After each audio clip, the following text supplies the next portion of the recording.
I'm Jean Gray, founder and publisher of American Entrepreneurship Today, a website that brings news and valuable information to entrepreneurs, innovators, and investors all across America. Our podcast series, Experienced Voices, explores the journeys of very successful people in the entrepreneurial arena who are open to sharing the key elements that led to their great success. Our guest today on Experienced Voices is aerospace entrepreneur Carol Craig, who began her career as a Naval Flight Officer flying P-3 Orion aircraft. Her first company, Craig Technologies, was a woman-owned, service-disabled veteran, minority-owned, disadvantaged small business that today has approximately 200 employees. Her second company, Sidus Space, is publicly listed on the Nasdaq and provides mission-critical manufacturing for the space industry. Carol's story is inspirational to all entrepreneurs and also for young women considering their future careers. She is a role model for attaining leadership positions in male-dominated domains. Welcome to Experienced Voices, Carol. Jean, thank you so much for having me. Well, I'm really curious about your background. Having been a Naval Flight Officer and have flown on a lot of P-3 Orions, I think you were explaining to me. Share a little bit about your mindset about going into a career path that was male-dominated and so challenging. Sure. Well, I think I didn't realize that it was male-dominated and challenging. I know that sounds strange, but I kind of I grew up as a tomboy. So I had all guy friends. I was athletic. I wasn't a girly girl. And I don't think I was really aware of the reality that it was really male dominated. I was always interested in military. My uncle fought in Vietnam War, actually was killed in Vietnam War. He was a jet pilot. And so I think I had a little bit of that, interest in the military from that point. And then even as I was going through college, I was in computer science, engineering, all of those typically male-dominated fields, but I never thought anything about it. And then it was when I had gone to work for the Naval Air Warfare Center in Indianapolis after college that I decided I was really interested in actually getting more involved, I guess, in what I was doing on the ground and then with the military. Were there any challenges that you experienced where it then became evident that at least some parties viewed your gender as a factor in your career?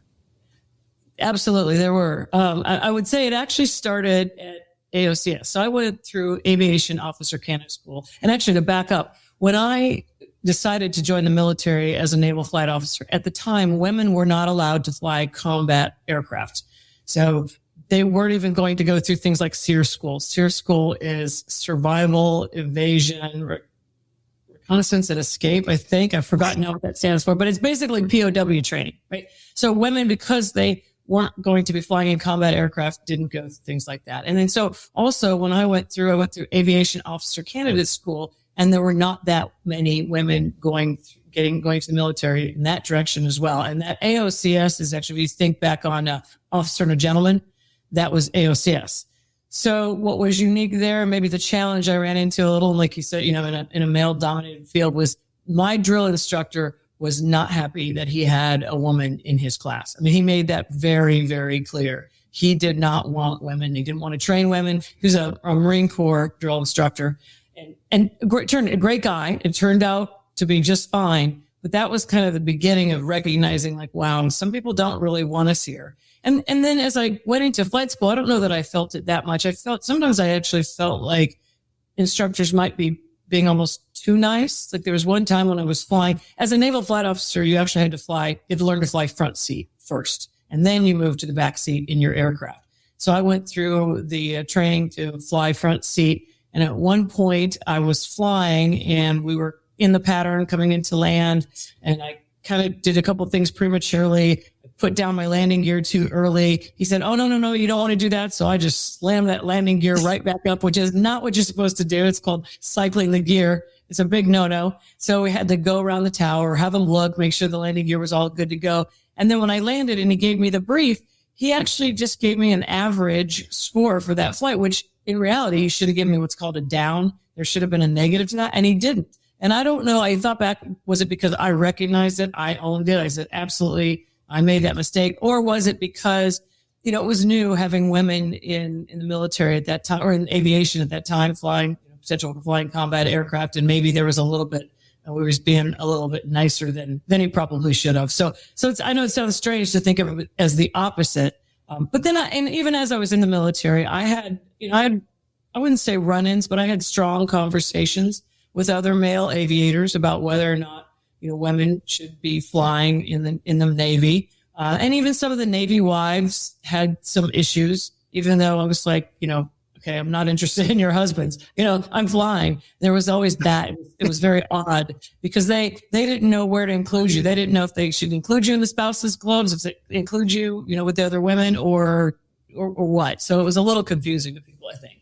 So I don't know if this question applies to you, but sometimes women get maybe a bad rap about being assertive and whether or not they should be speak up more quickly in certain situations. Do you have any thoughts about the whole aspect of women learning when to be assertive? Yeah, I guess I've heard that. There's colorful descriptions about what women are called if they're assertive. Or male is called assertive, woman is called something else. And right.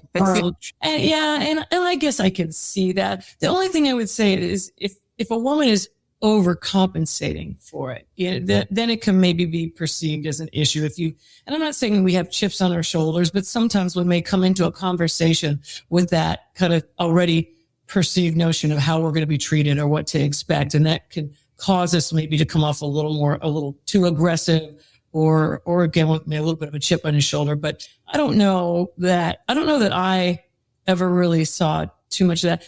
I'm probably I'm confident.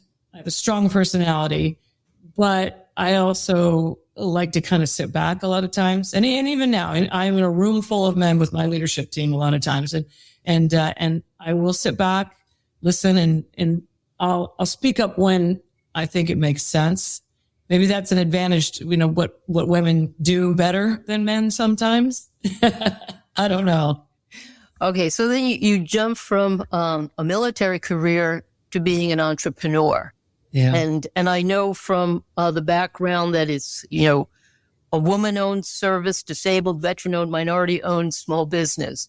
So segue from military career to starting that company, and what maybe gave you the first few steps of runway to do that, and maybe some of the challenges that you had. Right. Yeah. So what happened is I went into the Navy, went through SEER school, got my wings, went to my squadron, and I had a problem with my knee. So I went to Navy medicine and hospital there in Hawaii, and they took a look at it and said they could do some surgery on it and fix it. And they fixed it to the point that I couldn't really run anymore. They basically kind of screwed up my knee. So I couldn't fly anymore. And at that point, I wasn't going to, I had joined the military to fly, not to sit behind a desk. So I ended up getting out as a service disabled veteran. And at that point, I had met my husband, who was a former F-18, F-14 pilot, and was following him around. And with engineering degrees and wanting to have a career, it was getting difficult to find a job, because every time I'd get a job, or maybe it wasn't exactly the job I wanted, my husband would get transferred. And that's one of the difficulties of being a military spouse. So there was a point where I was working in Jacksonville, Florida, I guess it was. I was working at a company, and one of the guys I was working with said, you should incorporate just in case.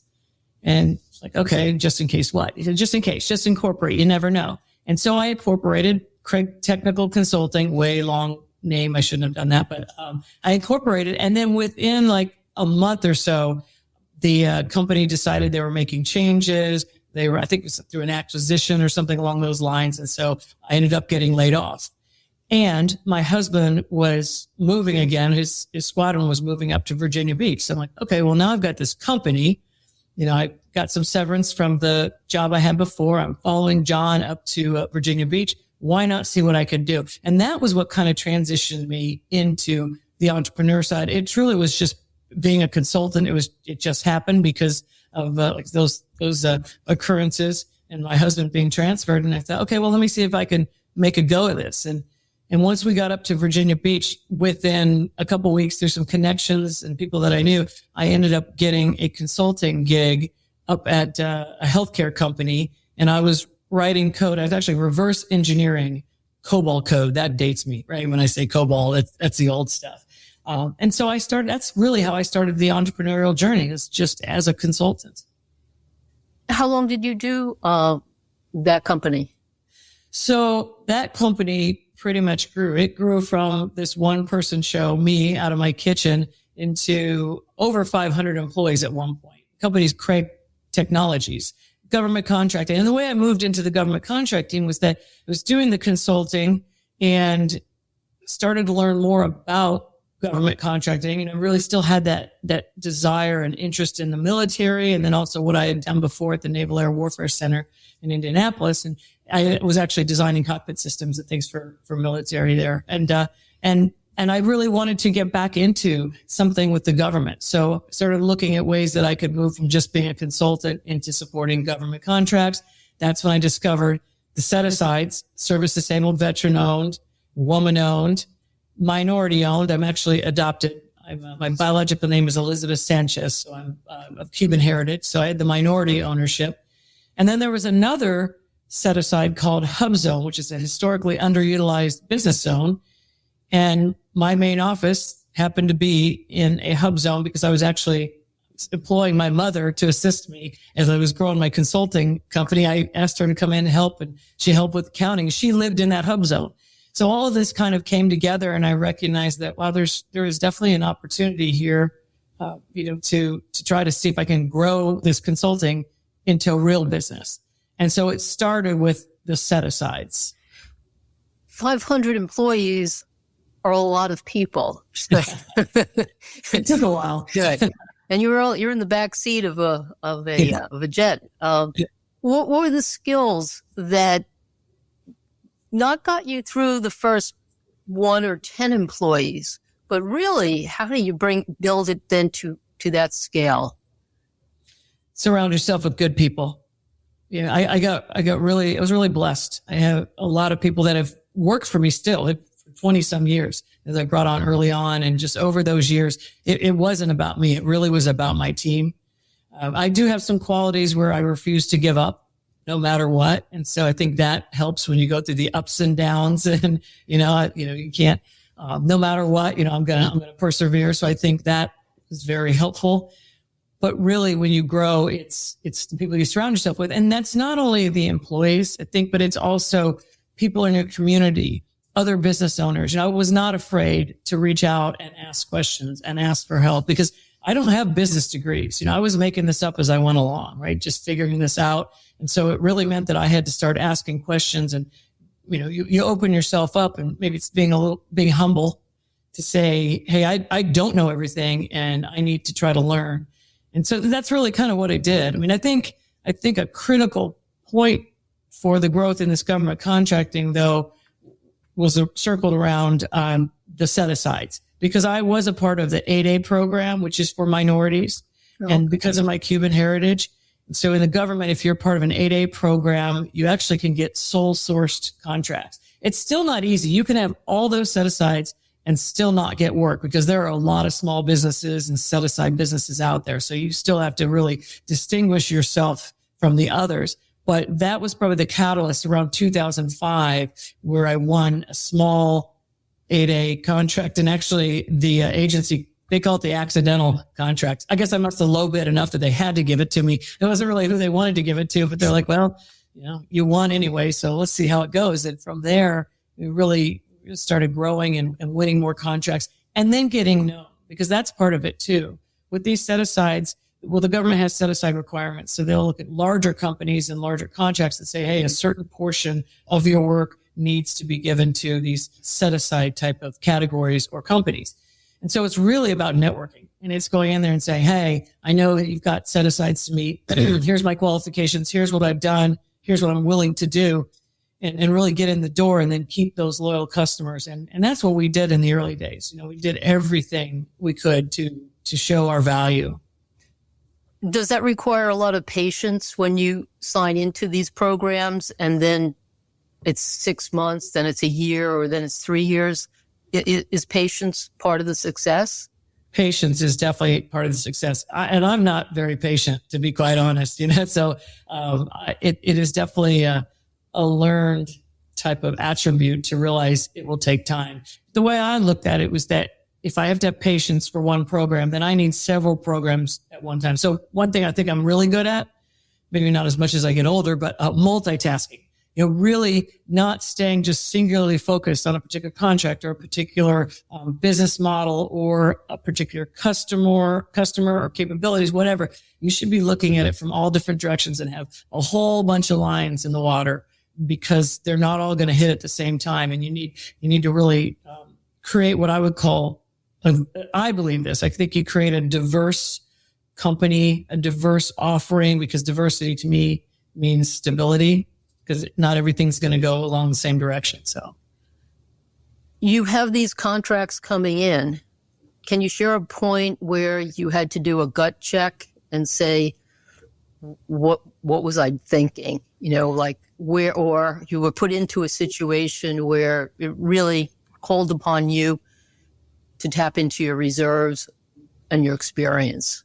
Well, there have been some, just when you think about these contracts, there was one contract that I had that I actually gave back to the prime contractor because the margins were really low. It didn't make sense with my overall business plan. And it was a little bit of a distraction in that way. Right? And so sometimes you have to do that. Say it'd be great to have all this work. It'd be great to have more employees, but does that really make sense, from the bottom line or even from a strategic perspective? And so that was one example. Certainly in government contracting, you can decide if you want to have representative employees, union employees. That was something that I had to really think about. And it's not that they're difficult to work with. They're not at all. It's just, it's a different structure. There's a lot more to understand. And so in the early days, we kind of stayed away from union contracts, but now we have them and, we understand how it works, and wonderful employees, really. So there's decisions like that where you have to say, am I ready for this? Do I understand it? Where can I go with this? And so, we've had a lot of those. How about tapping into funding? Because now you're growing and you're bringing on a heck of a lot of employees. Did you tap into any type of, were you using banks, or were you using personal funds, or did you have a strategic investor? Yeah, I did not have a strategic investor. As I grew my first company, I said it was Craig Technical Consulting. It's actually DBA, doing business as Craig Technologies. So when I grew Craig Technologies to that nearly 500 employees, that was all done organically. Banks, SBA loans, my own money, mortgage, my husband's nest egg that he had created because he invested in Microsoft way before I met him back in the 80s. We leveraged that, so it was a lot of personal funding. I put a lot of my own money that could have gone into the bank for my kids and my son and stuff, into the company. And so that's how I did it. I think I did it that way because I could. With services type of contracts, you've got some stable revenue. You can kind of manage your cash a little bit better. So cash flow doesn't become as much of an issue. So I didn't necessarily really need that investment, but I also think I didn't understand how that world worked. So VCs and PE and angel investors, very, very new to me. I didn't get, so I kind of avoided it. And I could, up until I started Sidus Space, or Craig Technologies Aerospace Solutions. And that changed everything. And why did you take the step to set up Sidus? So I really hadn't planned on creating a large manufacturing company or now a commercial space company. I was just approached by somebody with a technology that he was looking to prototype, who thought it would be a really good idea if we teamed together and I had a small manufacturing, just a machine shop. And so I actually bought a machine shop, the assets, and then I hired a couple of their employees for like $60,000. It was really small, inexpensive. And my plan was to use that as, again, a prototype shop to supplement what I was doing for the government and the other contracts. And within about a year, it sort of took on a life of its own because there was an opportunity with NASA to respond to a request for information to potentially take over what was the old NASA shuttle logistics depot. which had 2,000 pieces of equipment that were used to refurbish the shuttle every time it came back. And so when the shuttle program went away, NASA was thinking about how do we commercialize the use of this? We don't want to get rid of all this equipment. And we think there's a capability here. When we move on to the next programs, we want it to be preserved. What do we do? How do we think commercially? And so that's when they thought, okay, let's see if we can find companies who might be interested in taking on this equipment and then maintaining it for a period of time and then kind of give it back to us. And so that was what the request for information was. It was to see if there were companies that were interested in that kind of a model to take over that equipment. And there were only 3 of us that applied, and they selected me. It's one of those, be careful what you wish for, because no money came along with it. I mean, there was not a contract for any work. It was, hey, here you go. Here's 2,000 pieces of equipment. Now you figure out the rest. And we did that, and the equipment was in a building that I happen to know the owners of the building, the landlords. So that worked out good that I could talk to them and see about leasing the building, and then we didn't have to move the equipment. And we just started to try to grow this concept of, we called it the Aerospace and Defense Manufacturing Center, ADMC. And it was a good idea. It's just that, timeline, things didn't quite go as fast, with the government or even the commercial space as we'd hoped. So we had this 160,000 square foot facility.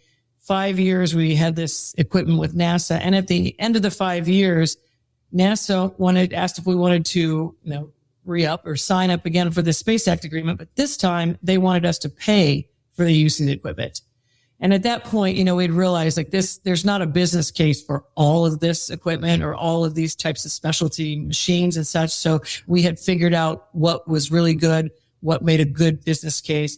We didn't sign up again with NASA for that Space Act agreement, but we moved into a little bit smaller facility and actually recapitalized. So I purchased the machines that I knew we could utilize and that we could make a business out of. And so that's kind of how we transitioned into this manufacturing side, which a year and a half ago, we renamed Sidus Space. So Craig Technologies is the engineering and technical services type of company, and Sidus Space is the commercial space manufacturing company. While you're doing all of this, are you tapping into advisors and experts? How did they plug into your team? You go to your bank, but you really end up needing a good CFO, right? Right, which I did not have a CFO. I had a great controller, a very good controller. And the way we were handling it at the time, this is before we went public, is that Craig Technologies and I'll call it Sidus Space, even though it was under a different name, Craig Technologies Aerospace Solutions, but Craig Technologies and Sidus Space were very closely aligned, and they could work together. Craig could look at government contracts with engineering technical services, and if there was a manufacturing component, that could be subbed out to Sidus. The other thing that Craig Tech could do was provide back office support. So rather than staff up Sidus with, all of HR and accounting and everything that goes along with the business, Sidus could buy those services from Craig Technologies. So in a sense, what happened was that Craig Technologies was the seed funder for Sidus Space to the tune of about $16 million, but over 10 years. So very small amount of capital that's being put in. So it's kind of a borrowing from Peter to pay Paul. And so as far as advisors went, a lot of it was my team on the Craig side.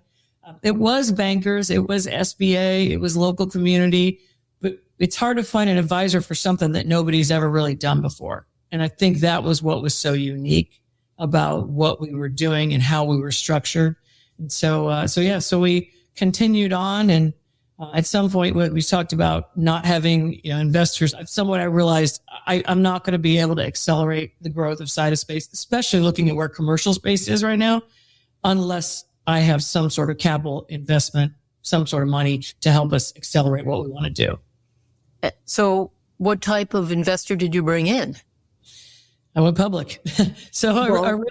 I really did mostly banking, loans, some revenue-based lending. I had with bankers, but when it came to an investor, I had talked to a number of VCs, PEs, angel investors, and talked about what I wanted to do with Sidus. And what happened was they were lumping the two companies together. My story was so complex that I think it was almost it pushed them off because it didn't make sense to a lot of these guys. And I think I probably didn't tell my story as well as I could. I see that happening. I'm very transparent. I try to be honest, which is good. As a public CEO, I think that's a good trait to have. But a lot of times you'll hear people tell stories, and when they're really pumping up their companies, you're like, that's not true. That's not accurate. So they embellish a little. I couldn't do that. So anyway, the PE, VC, angel investing community didn't seem to be the right fit. And that's when somebody approached me about going public. Craig Technologies staying private, doing its services, supporting agencies on their sites and stuff, and then Sidus Space going public, and that's when we did it. So we can circle back now, since you've accomplished so much and you're leading a public company, sort of back to the role of women. So now that you're in the position of influencing so many people's careers, how do you take a look at your own employee base in terms of mentoring or things that you instill or installed into the company that made it a level playing field? Well, I think just naturally by being female CEO with engineering background and technical and being in the STEM environment, I think that alone shows, it gives that mentoring, or shows our female employees or even male employees that, women can do this. And that's one piece. But what we try to do, a lot of the things like get involved in organizations in the community when it comes to STEM or women in STEM. I have an open door policy. Any of my employees, women engineers, whoever want to come in and talk about career, what I think, my recommendations or suggestions, that's again, open door policy. And we even have an intern program, which right now we have 18 interns, which people think that's crazy. But I would say, trying to think of the numbers, but at least 50% of those are women and in technical fields, mission operations and engineering. And so it's that lead by example and, lead by your actions to show that this is how we support women in these different fields. Well, it was surprising to learn that less and less women in college were entering computer science and those and engineering. And so this great effort has been put on the last few years to change that number, to reverse it. You have any thoughts on that big, I would never have thought that women would actually end up not progressing in the field. I am surprised. And whether it's the military or it's engineering, I really thought that there would be more women in engineering, women CEOs, women public CEOs, women aviators, and there are. So I just, the Blue Angels have a female pilot. She's amazing. I got to meet her. Just incredible. So there are these awesome things that are happening. But at the same time, it's not as fast as you would think. And I don't know if that is because there still is, I don't know if it's a stigma, but there is that question. Can I run a company, run two companies, raise a family, marriage, all those things that go along with, maybe being a woman or being a family person. I think sometimes that might be intimidating or might, deter. Sometimes women will leave the workforce to take care of family and then come back in and maybe not be as received as well as they would have expected. That's not the case, but we've had that happen many times. It doesn't matter. I look at a person's ability. When you have interviews, it doesn't matter what their college degree is. It doesn't matter how long they've been in the workforce or if they've been out of the workforce. It's really what we believe they can contribute. And it's more than just what's on the paper. And so I think having an open mind like that is important. And I don't know that, that's necessarily the case with others. So it is interesting that it hasn't changed much. Is mentoring making a difference for women? Because when I began my career, I don't even think we knew how to spell the word mentoring. It's quite an experience when you're trying to progress your career, but you find you don't have family or friends who have had similar careers to guide you. So how do you feel that mentoring may be changing the picture for not just women, but for, underrepresented groups? I think it does work. I think it's important. I think we could do more mentoring. I know there's a number of organizations here in Brevard County that support women-owned businesses or service-disabled veteran-owned businesses, or even men in startups. And so I think that is really important. I also think that, like I mentioned before, just being out there and showing what you're doing, sometimes it feels awkward when you're talking about yourself, or you're supporting a community, or I've given talks, or I'm on a podcast like this, and I think I shouldn't be. You should be humble. You shouldn't be saying, "Hey, look at me." But in some ways, you do want to get out there so that others can see it can be done. And I will say in Brevard County, which is in Florida, and it's called Space Coast, so right where Kennedy Space Center is, I have seen more women-owned companies start up over the last decade. It's just, there's more and more. So I do see that happening. It's not, a significant number, but at least it's more. And I hope that, someone like myself, when I'm out there, that they can look and say, okay, yeah, if she can do this, I can do this as well. It's never going to be easy. And even now, I've had some stories, things I could tell about, even when my company was 500 people, like some of the comments that people made to me were just like, really? You're still doubting whether or not, I'm suited for this, so, but that's always going to be the case. You're never going to get around that. When you're building your team, did you find women are better collaborators or better team players? That's one of the other buzzwords that's out there, that women bring something different to a company, and that's why they should be in the C-suite. I think so. They do. But at the same time, I would say, though, I'm going to look at my own leadership team, and I was very selective about them.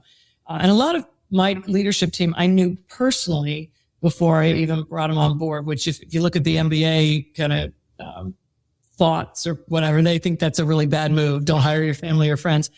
But I did it because I understood what was behind the particular individual. And so in my case, I would say even the men in my company are very good collaborators, respectful, to each other, and have all those qualities that we look for in leadership. But certainly women do come with something added. It goes back to multitasking or thinking differently, maybe empathy, because I really believe our companies are all about our employees.